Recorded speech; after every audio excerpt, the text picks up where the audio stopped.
हम लोग 2 वीडियो पहले देख चुके हैं। आज ये तीसरा वीडियो स्टार्ट होने जा रहा है। इस वीडियो में हम आगे की बातें करेंगे, जिसमें से पहला टॉपिक हम लोग पढ़ने जा रहे हैं कोऑर्डिनेशन नंबर। छोटे छोटे टर्म्स अभी 2-3 बाकी हैं।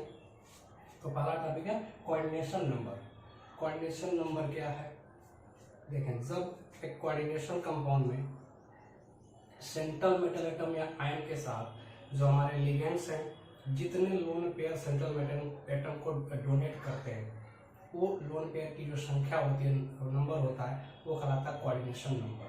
यानी हमें ये देखना है कि कितने लोन पेयर डोनेट करके लिगेंड्स हमसे लिगेंड सेंट्रल मेटल एटम के साथ जुड़े हुए हैं, वो लोन पेयर की संख्या अगर काउंट कर लें तो कोऑर्डिनेशन नंबर मिल जाएगा।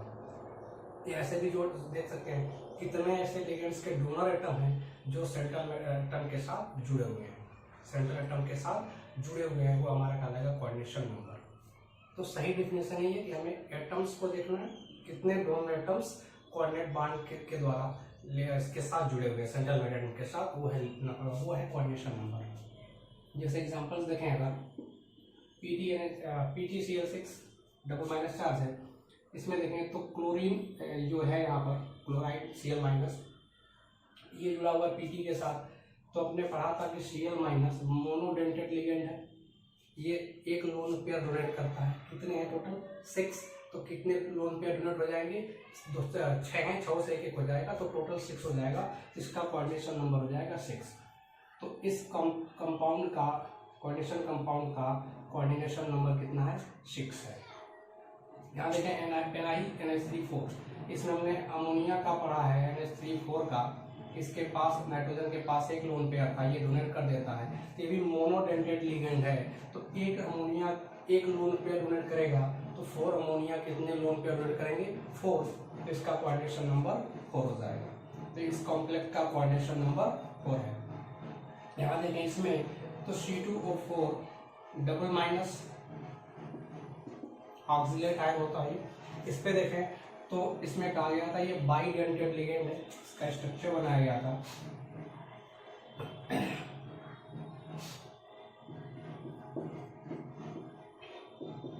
कुछ इस तरह से ये ऑक्सिलेट आयन है C2O4 डबल माइनस। यहाँ पे कहा गया था एक डोनर टमी है, तो इसके ये कितने डोनर एटम के साथ मेटल के साथ जुड़ेगा? 2। अब कितने हैं टोटल? 3। तो 2 × 3 कितना हो जाएंगे? 6। इसका कोऑर्डिनेशन नंबर कितना हो गया? इसमें 6 हो जाएगा। चलो ऐसे नेक्स्ट है C2En बोल थ्राइस En एथिलीन डाइएमीन क्या था? एथिलीन डाइएमीन CH2 NH3 दोनों तरफ NH3 जुड़ा था। इसमें 2 डोनर एटम थे, तो ये बाइडेंटेड लिगेंड था, तो 2 लोन पेयर डोनेट करेगा, 3 हैं, तो 3 × 2 = 6। तो इसका मतलब 6 लोन पेयर डोनेट होगा कोबाल्ट को, इसका मतलब कोऑर्डिनेशन नंबर हो जाएगा 6। यहाँ पे अगर देखें तो NH3 मोनोडेंटेड है, तो 4 ये और Cl- ये भी क्या है? मोनोडेंटेड, तो 2 ये, 4 और 2 6। इसका भी कोऑर्डिनेशन नंबर हो जाएगा 6। तो इस तरह से हम कोऑर्डिनेशन नंबर निकालेंगे। हम देखेंगे कितने डोनर एटम्स लिगेंड्स के मेटल के साथ लिंक हो रहे हैं लोन पेयर डोनेट करके, वो होगा कोऑर्डिनेशन नंबर उस कोऑर्डिनेशन कंपाउंड का। ठीक है इतना। तो अगला टॉपिक देखना है कोऑर्डिनेशन स्फीयर। कोऑर्डिनेशन स्फीयर कुछ नहीं है, सेंट्रल मेटल एटम आयन और लिगेंड्स एक साथ मिल करके कोऑर्डिनेशन स्फीयर का फॉर्म करते हैं, जिसको हम लोग डब्बे के अंदर ब्रैकेट के अंदर लिख रहे थे। जैसे इसमें क्या है? कोऑर्डिनेशन स्फीयर क्या है? ये कोऑर्डिनेशन स्फीयर, इसमें कोऑर्डिनेशन स्फीयर, ये भी कोऑर्डिनेशन स्फीयर है। ये सब के सब जो ब्रैकेट के अंदर लिखे हैं पूरा का पूरा क्या है? कोऑर्डिनेशन स्फीयर है। चलो नेक्स्ट टॉपिक है कोऑर्डिनेशन पॉलीहाइड्रॉन।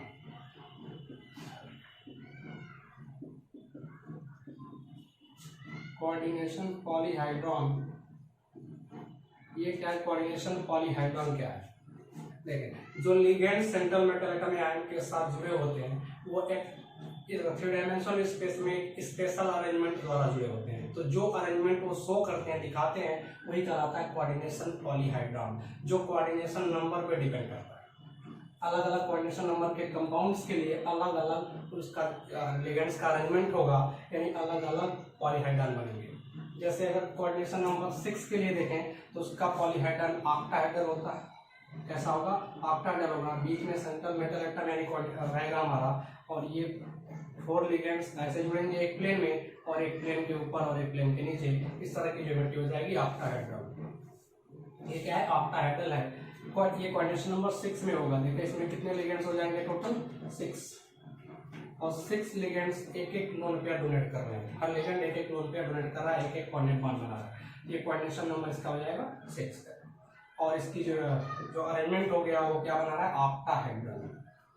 क्वेश्चन नंबर 4 पे आए तो इसमें दो तरह की पॉसिबिलिटीज हैं। एक तो टेट्राहेड्रल बनता है और दूसरा स्क्वायर प्लेनर बनता है, जो कि आगे की क्लासेस में हम पढ़ेंगे कि कब ऑक्टाहेड्रल होगा, कब टेट्राहेड्रल होगा और कब स्क्वायर प्लेनर होगा। तो टेट्राहेड्रल कैसे होगा? इस तरह से। स्क्वायर प्लेनर कैसे होगा? चारों लिगेंड्स एक प्लेन में हो जाएंगे। तो क्वेश्चन नंबर 4 में दो तरह की ज्योमेट्री मिलेगी, टेट्राहेड्रल और स्क्वायर प्लेनर।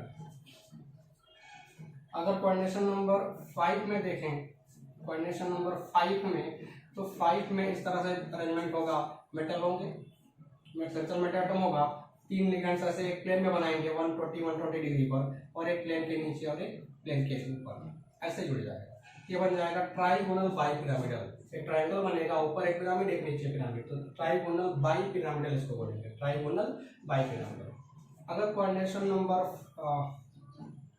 5 में एक और ज्योमेट्री हो सकती है, वो होता है कि मेटल के साथ जो चारों लिगेंड होंगे मेटल एटम के साथ एक प्लेन में हो जाएंगे और एक पांचवा ऊपर हो जाएगा या नीचे हो जाएगा। इसको स्क्वायर प्लेनर पिरामिडल बोलेंगे, स्क्वायर पिरामिडल बोल सकते हैं डायरेक्ट। एक स्क्वायर बनेगा और ऊपर या नीचे एक पिरामिड बन जाएगा। तो trigonal bipyramidal, square pyramidal, square, tetrahedral और ये ऑक्टाहेड्रल। इसमें कोऑर्डिनेशन नंबर कितना है? 5। इनमें कोऑर्डिनेशन नंबर कितना है? 4। इसमें कोऑर्डिनेशन नंबर कितना है? 6। तो ये जो लिगेंड्स के साथ लिगेंड्स सेंट्रल मेटल एटम के साथ जो अरेंजमेंट दिखाते हैं 3 डायमेंशनल स्पेस में, वो कहलाता है कोऑर्डिनेशन पॉलीहाइड्रॉन। जो टेट्राहेड्रल हो सकता है, ऑक्टाहेड्रल हो सकता है, स्क्वायर हो सकता है, स्क्वायर प्लेनर हो सकता है, ट्राइगोनल बाइपिरामिडल हो सकता है, या फिर स्क्वायर पिरामिडल भी हो सकता है। आगे की क्लासेस में धीरे धीरे पढ़ेंगे ज्योमेट्री के बारे में।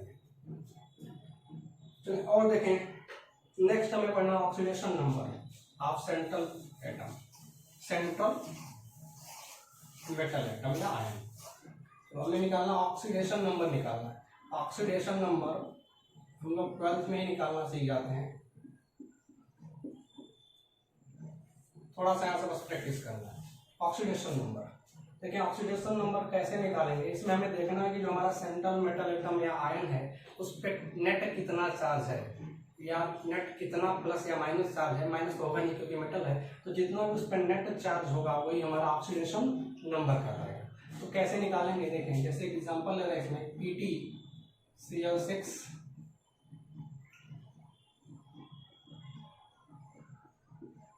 जिस पे एटम में माइनस चार्ज है, इसमें हमें सेंट्रल मेटल एटम Pt का ऑक्सीडेशन नंबर निकालना है। तो क्या करें, इसके ऑक्सीडेशन नंबर को मान लें x और बाकी सबके ऑक्सीडेशन नंबर लिखें Cl। तो Cl पे पता है एक माइनस चार्ज होता है, तो जो आयंस होते हैं पॉजिटिव या नेगेटिव जो भी हो, उन पर जितना चार्ज होता है वही उसका ऑक्सीडेशन नंबर होता है। जो न्यूट्रल स्पीशीज होंगे उनका ऑक्सीडेशन नंबर 0 होता है। तो Cl माइनस का ऑक्सीडेशन नंबर क्या होगा? -1। तो कितने Cl? 6। तो दोनों कुल मिलकर कितना हो जाएगा? -6। और इस पर देखें नेट चार्ज के बराबर कर देंगे, टोटल और सबका ऑक्सीडेशन नंबर जोड़ करके नेट चार्ज के बराबर भी कहा था। जो आयंस होते हैं उन पर जितना चार्ज होता है वही उसका टोटल ऑक्सीडेशन नंबर होता है। तो PtCl6 ये पूरा आयन ही है, एक सबका ऑक्सीडेशन नंबर जोड़ लिया, तो किसके बराबर करेंगे? 2 -2 के। ठीक है, इसको सॉल्व करें तो x = क्या आएगा? ये -6 हो जाएगा, +6 हो जाएगा। तो +6 -2 पहले से है तो क्या जाएगा? +4। तो इसमें Pt का ऑक्सीडेशन नंबर क्या है? +4 है। और बात करते हैं इन क्वेश्चंस में, जैसे मान लें इसका निकालें तो CO का मान लेंगे x, Cl2, Cl chloride ion, एक माइनस चार्ज है, 2 का क्या हो जाएगा? -2, NH3 ammonia gas, neutral gas है, न्यूट्रल गैस मॉलिक्यूल है, इसका ऑक्सीडेशन नंबर 0, तो 0 हो जाएगा। और सब कुछ मिल करके टोटल मिल करके कितने के बराबर, कितना चार्ज है? +1, तो +1 के बराबर। तो x = -2 बदले जाएंगे भी प्लस हो जाएगा, तो +1 और +2 मिलकर कितना हो जाएगा? +3। तो ऑक्सीडेशन नंबर कितना हो जाएगा कोबाल्ट का? +3। तो इस तरह से हम ऑक्सीडेशन नंबर निकालते हैं। अभी इतनी क्वेश्चन करते हैं, आगे चलते जब IPSC नाम लेक्चर पढ़ेंगे तो उसमें हर मेटल का ऑक्सीडेशन नंबर निकालना पड़ेगा, क्योंकि क्योंकि नेमिंग में लिखना होता है, तो वहाँ पे हमारी अच्छी खासी प्रैक्टिस हो जाएगी इसकी। तो फिलहाल अभी इतना ही रखते हैं ऑक्सीडेशन नंबर में। हमने देखा कोऑर्डिनेशन नंबर, ऑक्सीडेशन नंबर और पॉलीहाइड्रॉन, कोऑर्डिनेशन पॉलीहाइड्रॉन, इनकी बातें कर ली। चलिए आगे इसी चर्चा को आगे बढ़ाते हैं।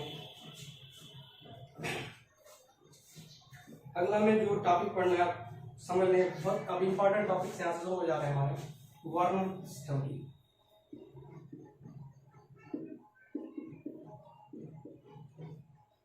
क्या है वर्नर्स थ्योरी? हमें क्या पढ़ना, वर्नर्स थ्योरी। देखिए कोऑर्डिनेशन कंपाउंड्स के ज्योमेट्री के बारे में अगर सबसे पहले किसी ने बताया तो वर्नर साहब थे। तो वर्नर साहब ने सबसे पहले इनके स्ट्रक्चर को रिप्रेजेंट करने का प्रयास किया। इन्होंने क्या किया कि प्रैक्टिकली ऑब्जर्वेशन देखा, कुछ कंपाउंड जो उस समय नोन थे उनको लेकर के कुछ एक्सपेरिमेंट्स किए, उनके रिजल्ट देखे, उस बेसिस पर एक थ्योरी दिया जिसको वर्नर थ्योरी बोलते हैं। तो ये पूरी तरह से एक तरह से एक्सपेरिमेंटल थ्योरी है। इस समझें कहाँ से शुरुआत हुई इसकी। अगर हम देखें कि कोबाल्ट क्लोराइड और NH3 के कॉम्प्लेक्स देखें, कोबाल्ट क्लोराइड और अमोनिया के कॉम्प्लेक्स देखें, तो एक कॉम्प्लेक्स कई कॉम्प्लेक्स होते हैं। जैसे एक होता है COCl3 6NH3, एक होता है COCl3 5NH3, ऐसे एक और होता है COCl3 4NH3 and so on, और भी एक होते हैं। तीन से हम थ्योरी को समझने की कोशिश करते हैं। ये कोबाल्ट क्लोराइड और अमोनिया के कॉम्प्लेक्स हैं। इनमें हुआ क्या कि जब इन्होंने एक एक मोल इनका ले लिया और एक्सेस AgNO3 मिलाया, सोल्यूशन मिलाया, सिल्वर क्लोराइड सोल्यूशन, तो क्या देखा इन्होंने, सिल्वर नाइट्रेट सोल्यूशन जब मिलाया तो क्या देखा इन्होंने कि इसने 3 मोल, इसका 1 मोल लिया, AgNO3 मिलाया इसमें सिल्वर नाइट्रेट सोल्यूशन, और क्या मिला इनको 3 मोल AgCl PPT मिला। इसमें जब मिलाया तो 2 मोल AgCl की PPT मिला। इसमें सिर्फ 1 मोल AgCl का PPT मिला, सिर्फ 1 मोल AgCl, ठीक है, सिर्फ 1 मोल AgCl मिला। अब इन्होंने इस चीज़ को ऑब्जर्व किया और कुछ वहाँ से निष्कर्ष निकाला, कुछ जिसको थ्योरी बना दिया इन्होंने। क्या निकाला कि देखें, इन्होंने कहा कॉम्प्लेक्स तो सभी एक ही के हैं, COCl3 के ही है। इसमें से दिख रहा है कि जब इसको कर रहे हैं तो 3 AgCl देने का मतलब क्या है कि इसमें से 3 Cl निकल गए, आयोनाइज हो गए, इसमें से 2 Cl माइनस आयोनाइज हो गए, इसमें से 1 Cl माइनस आयोनाइज हुआ। मतलब सिर्फ निगेटिव वाला ही आयोनाइज होता है। और भी कॉम्प्लेक्सेस थे, उनमें अगर देखा तो न्यूट्रल कभी आयोनाइज नहीं हो रहा था, सिर्फ निगेटिव वाला ही आयोनाइज हो रहा था। तो इन्होंने ये समझ लिया कि निगेटिव वाला ही हमारा आयोनाइज होगा। तो जो आयोनाइज हो रहा था उसको प्राइमरी वैलेंसी के अंदर ले गए, उसको कहा गया प्राइमरी वैलेंसी के अंदर मान लिया। जो आयोनाइज नहीं हो रहा था उसको सेकेंडरी वैलेंसी के अंदर रख रहे थे। तो इस बेसिस पर उन्होंने एक इंट्रोड्यूस किया कि जो कोऑर्डिनेशन कंपाउंड है उसके अंदर जो सेंट्रल मेटल एटम है या आयन है उसके पास 2 टाइप्स की वैलेंसी होती है। तो इन्होंने वैलेंसी को बोल दिया कि 2 टाइप की हो जाएगी, एक होगा प्राइमरी और दूसरा होगा सेकेंडरी। तो ये पॉस्टुलेट्स ऑफ वर्नर्स थ्योरी के अंदर हम लिख सकते हैं कि in coordination compound central metal atom has 2 types of valency, primary valency and secondary valency. Primary valency किससे सेटिस्फाइड होगा, तो ये सिर्फ और सिर्फ किससे सेटिस्फाइड होगा, निगेटिव आयन से। और सेकेंडरी वैलेंसी किससे सेटिस्फाइड होगा, निगेटिव से भी और न्यूट्रल से भी। निगेटिव न्यूट्रल दोनों से हो सकता है, क्योंकि सेकेंड वाले में देखें 2 Cl तो निकल गए, 1 Cl अंदर रह जाएगा, आयोनाइज नहीं हो रहा है। इसमें 3 में से 1 गया, 2 बच गए। तो जो निगेटिव वाला था वो सेकेंडरी के अंदर भी रह सकता है, मतलब नॉन आयोनाइजेबल भी हो सकता है। तो इन्होंने कहा कि सेकेंडरी को निगेटिव और न्यूट्रल दोनों सेटिस्फाई करेंगे, ठीक। फिर कहा इन्होंने कि प्राइमरी वैलेंसी जो है वो आयोनाइजेबल है, प्राइमरी वैलेंसी इज आयोनाइजेबल। उसके बाद नॉन डायरेक्शनल, कहीं भी जोड़ दो, और किससे रिप्रेजेंट करेंगे, डॉटेड लाइन से जोड़ देंगे। नॉन आयोनाइजेबल, आयोनाइजेबल और नॉन डायरेक्शनल है, कहीं भी जोड़ सकते हैं, नेगेटिव लाइन के साथ रिप्रेजेंट कर देते हैं। सेकेंडरी क्या है, नेगेटिव न्यूट्रल दोनों से सेटिस्फाइड होता है। ये क्या है, नॉन आयोनाइजेबल है, यानी नॉन आयोनाइजेबल यानी आयोनाइज नहीं होगा। उसके बाद डायरेक्शनल है, ये क्या है, डायरेक्शनल है, ठीक। और देखो प्राइमरी वैलेंसी इन्होंने किसको माना, इन्होंने कहा कि जो हमारे बाइनरी कंपाउंड्स होते हैं उनकी जो प्राइमरी वैलेंसी होती है, बाइनरी कंपाउंड्स में एटम की, मेटल एटम की जो वैलेंसी है, प्राइमरी वैलेंसी, वो उसके ऑक्सीडेशन नंबर के बराबर होती है।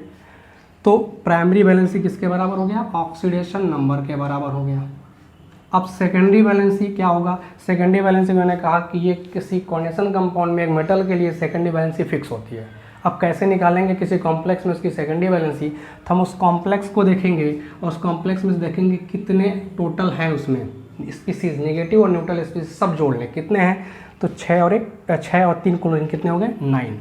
इसमें से अब देखें कितने आयोनाइज हो गए। 3 Cl AgCl मिला, मतलब 3 Cl माइनस आयोनाइज हुआ था, उसको घटा दें तो आ जाएगी सेकेंडरी। ठीक, ऐसे दूसरे में देखें तो 5 और 3 8 थे, जिसमें से 2 आयोनाइज हो गए, कितने बचे? 6। 4 और 3 7 थे, 1 आयोनाइज हो गया, कितना बचा? 6। तो वो बन गया इसका सेकेंडरी वैलेंसी। कोबाल्ट की सेकेंडरी वैलेंसी इन कॉम्प्लेक्सेस में कितनी हो गई? 6। तो हमने प्राइमरी वैलेंसी सेकेंडरी वैलेंसी निकालना सीख लिया। जो ऑक्सीडेशन नंबर है प्राइमरी हो गया, और उसके बाद टोटल स्पीसीज नेगेटिव और न्यूट्रल स्पीसीज में से आयोनाइज वाले को घटा दें तो सेकेंडरी मिल जाएगा। तो ये इनका पॉस्टुलेट था। प्राइमरी वैलेंसी नेगेटिव था, आयोनाइजेबल था और नॉन डायरेक्शनल होता है, डॉटेड लाइन से रिप्रेजेंट करते हैं, और मेटल के ऑक्सीडेशन नंबर के बराबर होता है।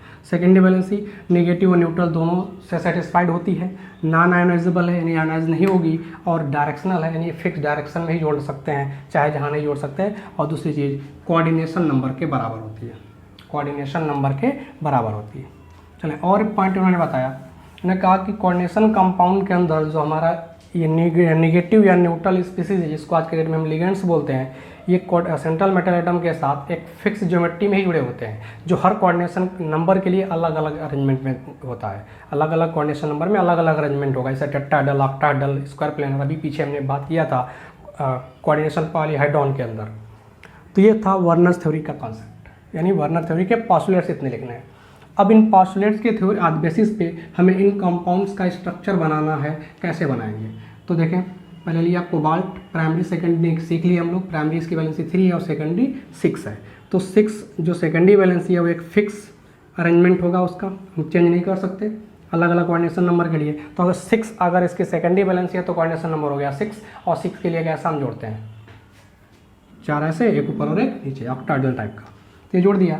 अब इनको सेटिस्फाइड कौन करेगा इन सेकेंडरी को? सिर्फ न्यूट्रल वाला।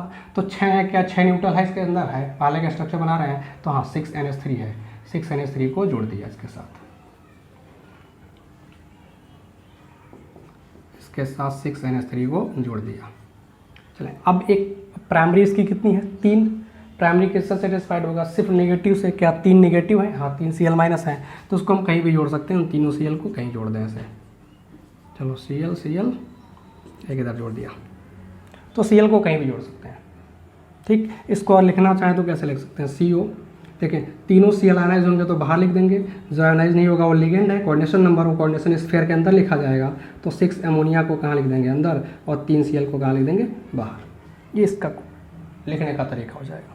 दूसरा देखें, COCl3 5NH3, COCl3 5NH3, फिर से बनाए कोबाल्ट, प्राइमरी वैलेंसी कितनी? 3, सेकेंडरी कितनी? 6 है इसकी सेकेंडरी वैलेंसी, अभी पीछे घटा के बताया भी था, निकाल लो। तो न्यूट्रल इसके पास सिर्फ 5 ही हैं, तो 5 न्यूट्रल जोड़ दो कहीं इन 6 जगहों में से कहीं भी जोड़ सकते हैं, कंफ्यूज ना हो। इन 6 में से कहीं भी किसी को जोड़ दे, इधर जोड़ेंगे वो उसका आइसोमर्स आ जाएगा, उससे कोई लेने देना नहीं है, कोई दिक्कत नहीं है, स्ट्रक्चर वही रहेगा। तो ये हो गया। इसके बाद क्या हो गया? यहाँ पर Cl, एक Cl जोड़ना पड़ेगा, नेगेटिव से भी सेटिस्फाई कर सकता है, सेकेंडरी को जोड़ दिया। अब प्राइमरी होना चाहिए 3, प्राइमरी को सिर्फ नेगेटिव सेटिस्फाइड कर सकता, बचा 2 ही नेगेटिव, तो 2 Cl अगर यहाँ जोड़ देते हैं डॉटेड लाइन से, तो एक बच रहा है, अभी प्राइमरी सेटिस्फाई नहीं हो पा रहा है, तो मजबूरी में जो सेकेंडरी वाला Cl था उसको प्राइमरी में भी रखना पड़ेगा। तो ये इसका स्ट्रक्चर हो जाएगा इतना। देखें, अब इसको आयनाइज करेंगे तो ये दोनों Cl निकल जाएगा, नहीं 2 HCl PPT दे देगा ये 2 मोल, और बाकी ये Cl आयनाइज नहीं होगा, क्योंकि प्राइमरी से तो आयनाइज होना चाहता लेकिन सेकेंडरी से जुड़ा है इसलिए आयनाइज नहीं हो पाएगा। तो इसका होगा, इसको लिखेंगे कैसे? CONH3 कितने इसके अंदर है? 5, एक Cl हमारा इस बार सेकेंडरी से जुड़ा हुआ तो ब्रैकेट के अंदर आ जाएगा, आयनाइज नहीं होगा, और 2 Cl बाहर, ये इसका लिखा जाएगा ऐसे। तीसरे की अगर बात करें COCl3 4NH3, तो फिर से अगेन कोऑर्डिनेशन नंबर कितना? 6 जोड़ेंगे, कितने न्यूट्रल इसके पास इस बार? सिर्फ 4 है, तो 4NH3 अगर जोड़ देते हैं तो 2 Cl जोड़ना पड़ेगा। अब इसके पास सिर्फ एक ही Cl बचेगा, लेकिन इसकी जो प्राइमरी वैलेंसी है वो 3 है, तो इन दोनों Cl को प्राइमरी में भी देना पड़ेगा। तो इसका क्या लिखेंगे? CONH3 कितने हैं? 4 और Cl कितने हैं है टोटल इसमें 3, जिसमें सिर्फ एक आयोनाइज होगा प्राइमरी वाला, वो बाहर चला जाएगा और ये दोनों सेकेंडरी वाले आयोनाइज नहीं हो पाएंगे, इसको अंदर कर देंगे। इसका लिखने का तरीका हो जाएगा। तो ये था हमारा वर्नर कॉन्सेप्ट। आई होप आपको समझ में आया होगा। अगर समझ में आया तो वीडियो को लाइक करें, चैनल को सब्सक्राइब करें और ज़्यादा से ज़्यादा अपने दोस्तों के साथ शेयर करें। मिलते हैं नेक्स्ट वीडियो में नेक्स्ट टॉपिक।